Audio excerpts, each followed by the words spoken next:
धन्यवाद नितीन महाराज। यानंतर मी महाराष्ट्र राज्याचे विरोधी पक्षनेता माननीय श्री देवेंद्रजी फडणवीस यांना मनोगत व्यक्त करायची विनंती करतो।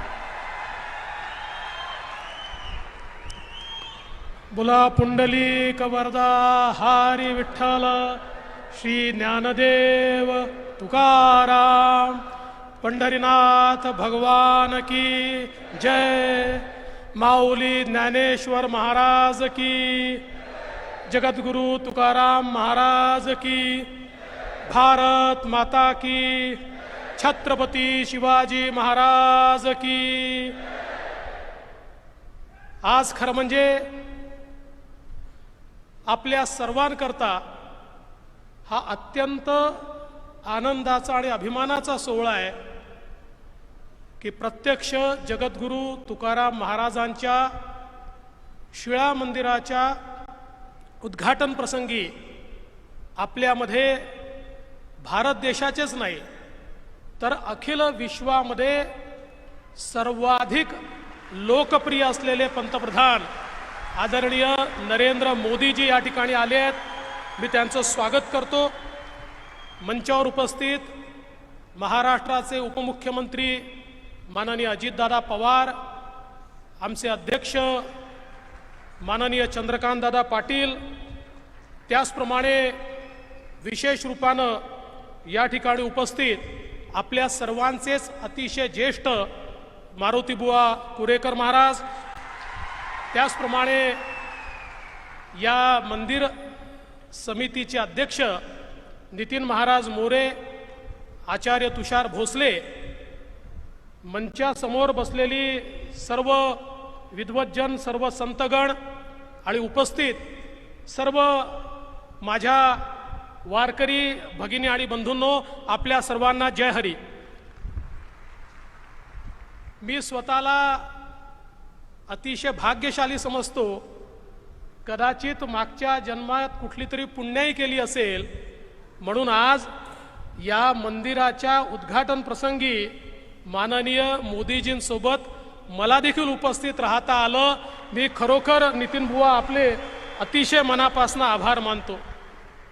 पवित्र ते कुळ, पावन तो देश, जिथे हरीचं दास घेती जन्म, कर्म धर्म त्याचे झाला नारायण, त्याचेनी पावन तिन्ही लोक। तुकाराम महाराजांनी खरं म्हणजे या ठिकाणी आपल्याला जी दिशा दिली, समाजामध्ये ज्या काळामध्ये नैराश्य होतं आणि आपण बघितलं तर यादव साम्राज्य संपल्यानंतर ज्या प्रकारे संपूर्ण समाज छिन्न विछिन्न झाला होता, श्रद्धेच्या जागी अंधश्रद्धा, बुवाबाजी, मोठ्या प्रमाणात कर्मकांड यामध्ये समाज लीन होत होता आणि मोठ्या प्रमाणात शोषण सुरू होतं, त्यावेळी भागवत धर्माची पताका हातात घेऊन आमच्या संतांच्या मांडियाळींनी या महाराष्ट्र धर्माला पुन्हा जागृत केलं, भागवत धर्माला जागृत केलं आणि खऱ्या अर्थानं या ठिकाणी ज्ञानेश्वर माऊलींनी पाया रचला, पण त्याचे कळस झाले ते जगद्गुरु तुकाराम महाराज। आणि या भागवत धर्माला जनाजनापर्यंत, बहुजनापर्यंत पोचवून सश्रद्ध समाज पण अंधश्रद्धेपासून दूर समाज अशा प्रकारचा एक समाज तयार करण्याचं काम हे खऱ्या अर्थानं या ठिकाणी तुकाराम महाराजांनी केलं। शब्दची आमुच्या जीवाचे जीवन, शब्द वाटू धन जनलोकी, हे शब्दाचं धन ज्या प्रकारे त्यांनी दिलं, त्या शब्दाच्या धनामध्ये इतकी ताकद होती की ते शब्द कोणी मिटवू शकले नाही। इंद्रायणी डुबवा की शिळेनी बंद करा, पण ते तुकोबारायांचे शब्द होते, ते शब्द पुन्हा वर आले आणि त्या शब्दाने जनाजनाला व्यापून घेतलं। आणि म्हणून मला असं वाटतं की आजही तो जो मार्ग त्यांनी दाखवलाय त्या मार्गाने चालण्याचं कामच आपले पंतप्रधान करतायत। जे का रंजले गांजले त्यांची म्हणे जो आपुले, तोची साधू ओळखावा, देव तेथेची जाणावा। हाच मंत्र पंतप्रधानांनी स्वीकारला आणि गरीब कल्याणाचा अजेंडा घेऊन रंजल्या गांजल्यांकरता काम करणारे आपले पंतप्रधान हे खऱ्या अर्थानं वारकरी आहेत. कारण वारकऱ्यांमध्ये कोणी मोठं नसतं, कोणी छोटं नसतं, सगळे वारकरी सेवक असतात. आपले पंतप्रधान प्रधान सेवक आहेत. त्यामुळे सबका साथ, सबका विकास, सबका विश्वास, सबका प्रयास हेच तर वारकरी संप्रदाय सगळ्यांना सांगतो आणि तेच सांगण्याचं काम माननीय पंतप्रधान मोदीजी करतायत. आणि विशेषतः संपूर्ण जगाकरता जे पसायदान मागितलं आणि संपूर्ण जग आपलं आहे असं जे ज्ञानेश्वर माऊलींनी सांगितलं, त्या जगाला आपलं मानून कोरोनाच्या काळामध्ये संपूर्ण जगाला या ठिकाणी वॅक्सिनचा पुरवठा करण्याचं काम माननीय मोदीजींनी केलं. आणि भागवत धर्माचा जो विचार आहे तो विचार सामान्य माणसापर्यंत त्यांनी पोचवला. आज खरं म्हणजे त्यांचंच भाषण ऐकण्याकरता आपण सगळे या ठिकाणी आलेलो आहोत. मी अधिक वेळ घेणार नाही. आपल्या सगळ्यांच्या वतीनं त्यांचं या ठिकाणी स्वागत करतो आणि तुकोबा रायाच्या चरणी लीन होऊन त्यांचा आशीर्वाद घेऊन या ठिकाणी माझं बोलणं संपवतो. जय हिंद, जय महाराष्ट्र, जय हरी.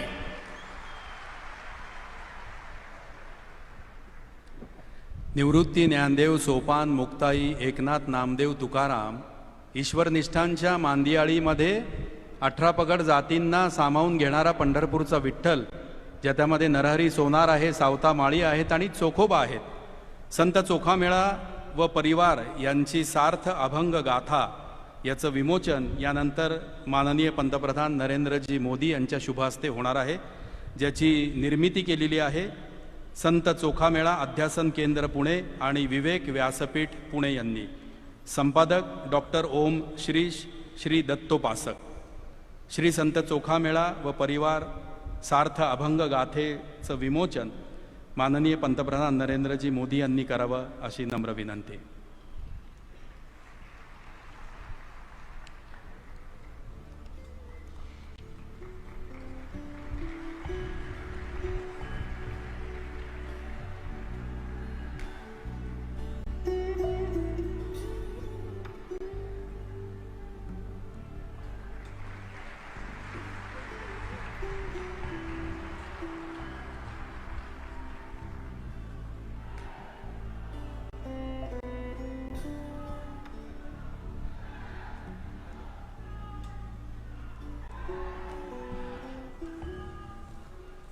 माननीय नितीन महाराज मोरे आणि देवेंद्रजींनी आत्ता सांगितलं की माननीय मोदीजी इथे एक भक्त, एक वारकरी म्हणून आलेले आहेत. जगद्गुरू तुकाराम महाराजांचा अभंग आहे, खेळ मांडियेला वाळवंटी ठाई नाचती वैष्णव भाई रे. आणि म्हणूनच सर्वोच्च पदावर असणाऱ्या माननीय नरेंद्र मोदीजींना सुद्धा प्रेमाने नरेंद्र भाई असं संबोधलं जातं. त्या माननीय नरेंद्रजी मोदी यांना यानंतर मी वैष्णव संवाद सभेमध्ये आम्हाला संबोधित करण्याची विनंती करतो.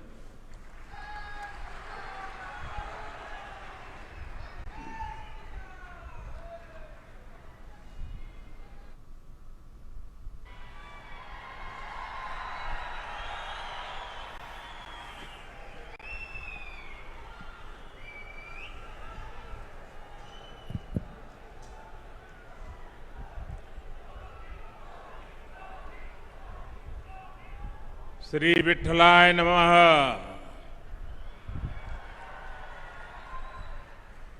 नमो सद्गुरु तुक्या ज्ञान दीपा.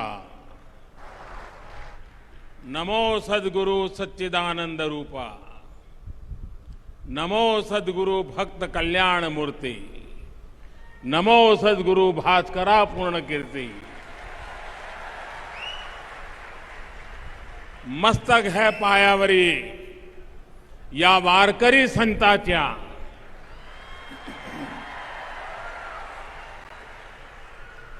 महाराष्ट्र के उप मुख्यमंत्री श्री अजित पवार जी,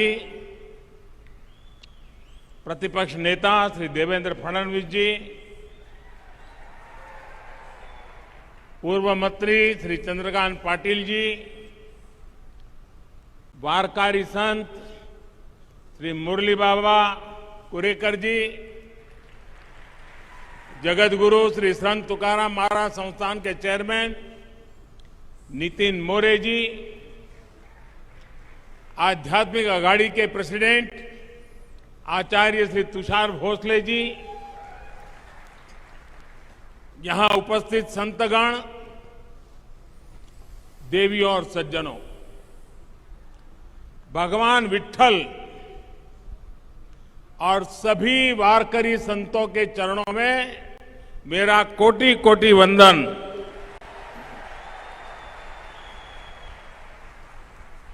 हमारे शास्त्रों में कहा गया है कि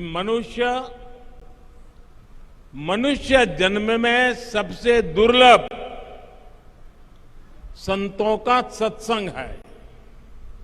संतों की कृपा अनुभूति हो गई तो ईश्वर की अनुभूति अपने आप हो जाती है। आज देहू की इस पवित्र तीर्थ भूमि पर मुझे यहां आने का सौभाग्य मिला और मैं भी यहां वही अनुभूति कर रहा हूं। देहू संत शिरोमणि जगतगुरु तुकाराम जी की जन्मस्थली भी है, कर्मस्थली भी है। धन्य देहू गांव, पुण्य भूमि ठाव, तेथे नांदे देव पांडुरंग, धन्य क्षेत्रवासी लोकते देवाचे, उच्चारिती वाचे नाम घोष।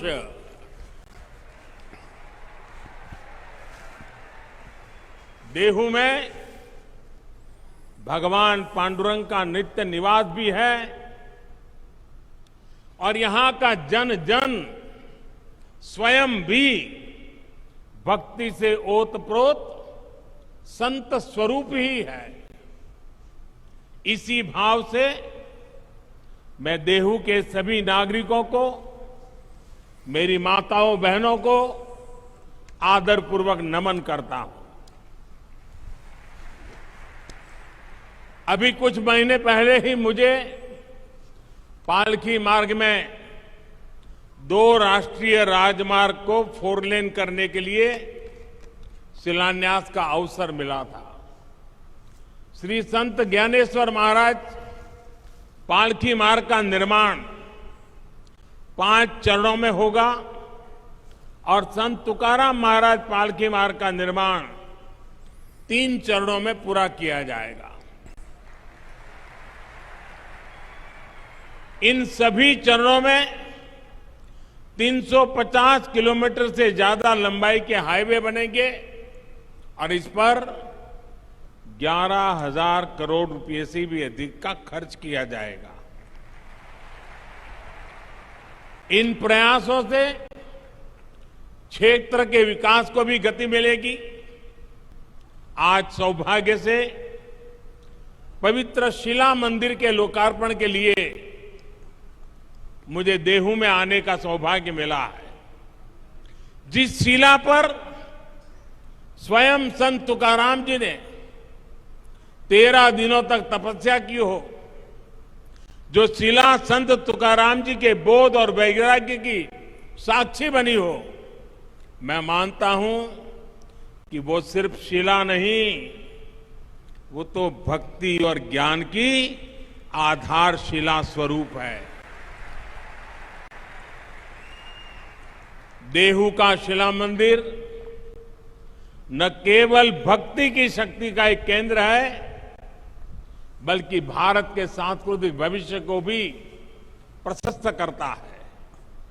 इस पवित्र स्थान का पुनर्निर्माण करने के लिए मैं मंदिर न्यास और सभी भक्तों का हृदयपूर्वक अभिनंदन करता हूं, आभार व्यक्त करता हूं। जगतगुरु संत तुकाराम जी की गाथा कहा था, जिन्होंने संवर्धन किया था, उन संताजी महाराज जगडाणे जी, इनका स्थान सदुम्बरे भी पास में ही है। मैं उनको भी नमन करता हूं। साथियों, इस समय देश अपनी आजादी का अमृत महोत्सव मना रहा है। हमें गर्व है कि हम दुनिया की प्राचीनतम जीवित सभ्यताओं में से एक है। इसका श्रेय अगर किसी को जाता है तो भारत की संत परंपरा को है, भारत के ऋषियों मनीषियों को है। भारत शाश्वत है क्योंकि भारत संतों की धरती है। हर युग में हमारे यहां देश और समाज को दिशा देने के लिए कोई न कोई महान आत्मा अवतरित होती रही है। आज देश संत कबीरदास की जयंती मना रहा है। ये संत ज्ञानेश्वर महाराज, संत निवृत्तिनाथ महाराज, संत सोपन देव और बहन आदिशक्ति मुक्ताबाई जैसे संतों की समाधि का 725वां वर्ष भी है। ऐसी महान विभूतियों ने हमारी शाश्वतता को सुरक्षित रखकर भारत को गतिशील बनाए रखा। संत तुकाराम जी को तो संत बहिणाबाई ने संतों के मंदिर का कलश कहा है। उन्होंने कठिनाई और मुश्किलों से भरा जीवन जिया। अपने समय में उन्होंने अकाल जैसी परिस्थितियों का सामना किया। संसार में उन्होंने भूख देखी, भूखमरी देखी। दुख और पीड़ा के ऐसे चक्र में जब लोग उम्मीद छोड़ देते हैं, तब संत तुकाराम जी समाज ही नहीं बल्कि भविष्य के लिए भी आशा की किरण बनकर उभरे। उन्होंने अपने परिवार की संपत्ति को लोगों की सेवा में समर्पित कर दिया। ये शिला उनके उसी त्याग और वैराग्य की साक्षी है। साथियों, संत तुकाराम जी की दया, करुणा और सेवा का वो बोध उनके अभंगों के रूप में आज भी हमारे पास है। इन अभंगों ने हमारी पीढ़ियों को प्रेरणा दी है।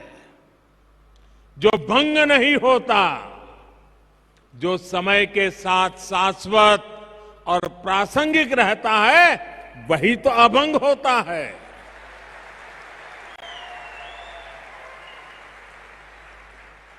आज भी देश जब अपने सांस्कृतिक मूल्यों के आधार पर आगे बढ़ रहा है, तो संत तुकाराम जी के अभंग हमें ऊर्जा दे रहे हैं, मार्ग दिखा रहे हैं। संत नामदेव, संत एकनाथ, संत सावता महाराज, संत नरहरि महाराज, संत सेना महाराज, संत गौरोबा काका, संत चोखा मेला, इनके प्राचीन अभंगों से हमें नित नई प्रेरणा मिलती है। आज यहां संत चोखा मेला और उनके परिवार द्वारा रचित सार्थ अभंग गाथा के विमोचन का भी मुझे सौभाग्य मिला है। इस सार्थ अभंग गाथा में इस संत परिवार की 500 से ज्यादा अभंग रचनाओं को आसान भाषा में अर्थ सहित बताया गया है। भाइयों और बहनों, संत तुकाराम जी कहते थे, ऊंच नीच काहि नेणे भगवंत। अर्थात समाज में ऊंच नीच का भेदभाव, मानव मानव के बीच फर्क करना, ये बहुत बड़ा पाप है। उनका ये उपदेश जितना जरूरी भगवत भक्ति के लिए है, उतना ही महत्वपूर्ण राष्ट्र भक्ति के लिए भी है, समाज भक्ति के लिए भी है। इसी संदेश के साथ हमारे वारकरी भाई बहन हर वर्ष पंढरपुर की यात्रा करते हैं। इसलिए आज देश सबका साथ, सबका विकास, सबका विश्वास, सबका प्रयास के मंत्र पर चल रहा है। सरकार की हर योजना का लाभ हर किसी को बिना भेदभाव मिल रहा है। वारकरी आंदोलन की भावनाओं को सशक्त करते हुए देश महिला सशक्तिकरण के लिए भी निरंतर प्रयास कर रहा है। पुरुषों के साथ उतनी ही ऊर्जा से वारी में चलने वाली हमारी बहनें पंडरी की वारी अवसरों की समानता का प्रतीक रही है।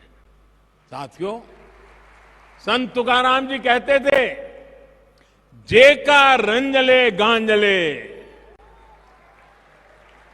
जेका रंजले गांजले, त्यासी मणे जो आपुले,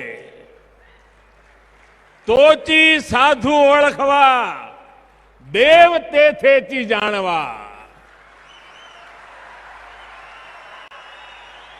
यानी समाज की अंतिम पंक्ति में बैठे व्यक्ति को अपनाना, उनका कल्याण करना, यही संतों का लक्षण है। यही आज देश के लिए अंत्योदय का संकल्प है, जिसे लेकर देश आगे बढ़ रहा है। दलित, वंचित, पिछड़ा, आदिवासी, गरीब, मजदूर, इनका कल्याण आज देश की पहली प्राथमिकता है। भाइयों और बहनों, संत अपने आप में एक ऐसी ऊर्जा की तरह होते हैं जो भिन्न भिन्न स्थितियां, परिस्थितियों में समाज को गति देने के लिए सामने आते हैं। आप देखिए, छत्रपति शिवाजी महाराज जैसे राष्ट्र नायक के जीवन में भी तुकाराम जी जैसे संतों ने बड़ी अहम भूमिका निभाई है। आजादी की लड़ाई में वीर सावरकर जी को जब सजा हुई, तब जेल में वो हथकड़ियों की चिपली जैसा बजाते हुए तुकाराम जी के अभंग गाया करते थे। अलग अलग कालखंड, अलग अलग विभूतियां, लेकिन सबके लिए संत तुकाराम जी की वाणी और ऊर्जा उतनी ही प्रेरणादायक रही है। यही तो संतों की वो महिमा है जिसके लिए नेति नेति कहा गया है। साथियों, तुकाराम जी के इस शिला मंदिर में प्रणाम करके अभी आषाढ़ में पंढरपुर की जी यात्रा भी शुरू होने वाली है। चाहे महाराष्ट्र में पंढरपुर यात्रा हो या उड़ीसा में भगवान जगन्नाथ जी की यात्रा, चाहे मथुरा में ब्रुज की परिक्रमा हो या काशी में पंचकोशी परिक्रमा, चाहे चार धाम यात्रा हो या चाहे फिर अमरनाथ जी की यात्रा, ये यात्राएं हमारी सामाजिक और आध्यात्मिक गतिशीलता के लिए ऊर्जा स्रोत की तरह है। इन यात्राओं के जरिए हमारे संतों ने एक भारत श्रेष्ठ भारत की भावना को जीवंत रखा है। विविधताओं को जीते हुए भी भारत हजारों वर्षों से एक राष्ट्र के रूप में जागृत रहा है, क्योंकि ऐसी यात्राएं हमारी विविधताओं को जोड़ती रही है। भाइयों और बहनों, हमारी राष्ट्रीय एकता को मजबूत करने के लिए आज ये हमारा दायित्व है कि हम अपनी प्राचीन पहचान और परंपराओं को चैतन्य रखें। इसलिए आज जब आधुनिक टेक्नोलॉजी और इंफ्रास्ट्रक्चर भारत के विकास का पर्याय बन रहे हैं, तो हमें ये सुनिश्चित कर रहे हैं कि विकास और विरासत दोनों एक साथ साथ आगे बढ़े। आज पंढरपुर पालकी मार्ग का आधुनिकीकरण हो, तो चार धाम यात्रा के लिए भी नए हाईवे बन रहे हैं। आज अयोध्या में भव्य राम मंदिर भी बन रहा है। काशी विश्वनाथ धाम परिसर भी अपने नए स्वरूप में उपस्थित है और सोमनाथ जी में भी विकास के बड़े काम किए गए हैं। पूरे देश में प्रसाद योजना के तहत तीर्थ स्थानों और पर्यटन स्थलों का विकास किया जा रहा है। महर्षि वाल्मीकि जी ने रामायण में भगवान राम से जुड़े जिन स्थलों का जिक्र किया है, रामायण सर्किट के रूप में उनका भी विकास किया जा रहा है। इन 8 वर्षों में बाबा साहब आंबेडकर के पंच तीर्थों का भी विकास हुआ है। चाहे महू में बाबा साहेब की जन्मस्थली का विकास हो, लंदन में जहां रखकर वो पढ़ा करते थे उस घर को स्मारक में बदलना हो, मुंबई में चैत्य भूमि का काम हो, नागपुर में दीक्षा भूमि को अंतर्राष्ट्रीय स्तर पर विकसित करने की बात हो, दिल्ली में महापरिनिर्वाण स्थल पर मेमोरियल का निर्माण हो, ये पंचतीर्थ नई पीढ़ी को बाबा साहब की स्मृतियों से निरंतर परिचित करा रही है। साथियों, संत तुकाराम जी कहते थे, असाध्यते साध्य करीता सायास, असाध्यते साध्य करीता सायास, कारण अभ्यास तुकामणे। अर्थात अगर सही दिशा में सबका प्रयास हो तो असंभव को भी प्राप्त करना संभव हो जाता है। आज आजादी के 75वें साल में देश ने 100% लक्ष्यों को पूरा करने का संकल्प लिया है। देश गरीबों के लिए जो योजनाएं चला रहा है, उन्हें बिजली, पानी, मकान और इलाज जैसी जीवन की जीने की मौलिक जरूरतों से जोड़ रहा है। हम उन्हें 100% लोगों तक पहुंचाना है। इसी तरह देश ने पर्यावरण, जल संरक्षण और नदियों को बचाने जैसे अभियान शुरू किए हैं। हमने स्वस्थ भारत का संकल्प लिया है। हमें इन संकल्पों को भी 100% पूरा करना है। इसके लिए सबके प्रयास की, सबकी भागीदारी की जरूरत है। हम सभी देश सेवा के इन दायित्वों को अपने आध्यात्मिक संकल्पों का हिस्सा बनाएंगे तो देश का उतना ही लाभ होगा। हम प्लास्टिक मुक्ति का संकल्प लेंगे, अपने आसपास झीलों, तालाबों को साफ रखने का संकल्प लेंगे तो पर्यावरण की रक्षा होगी। अमृत महोत्सव में देश ने हर जिले में 75 अमृत सरोवर बनाने का भी संकल्प लिया है। इन अमृत सरोवरों को आप सभी संतों का आशीर्वाद मिल जाए, उनके निर्माण में आपका सहयोग मिल जाए तो इस कार्य की गति और बढ़ जाएगी। देश इस समय प्राकृतिक खेती को भी मुहिम के रूप में आगे बढ़ा रहा है। ये प्रयास वारकरी संतों के आदर्शों से जुड़ा हुआ है। हम कैसे प्राकृतिक खेती को हर खेत तक ले जाएं, इसके लिए हमें मिलकर काम करना होगा। अगले कुछ दिन बाद अंतर्राष्ट्रीय योग दिवस भी आने वाला है। आज जिस योग की दुनिया में धूम है, वो हमारे संतों की ही तो देन है। मुझे विश्वास है आप सब योग दिवस को पूरे उत्साह से मनाएंगे और देश के प्रति इन कर्तव्यों का पालन करते हुए नए भारत के सपनों को पूरा करेंगे। इसी भाव के साथ मैं मेरी वाणी को विराम देता हूं और मुझे जो अवसर दिया, जो सम्मान दिया, इसलिए आप सबका सर झुका करके अभिनंदन करता हूं, धन्यवाद करता हूं। जय जय रामकृष्ण हरि, जय जय रामकृष्ण हरि, हर हर महादेव।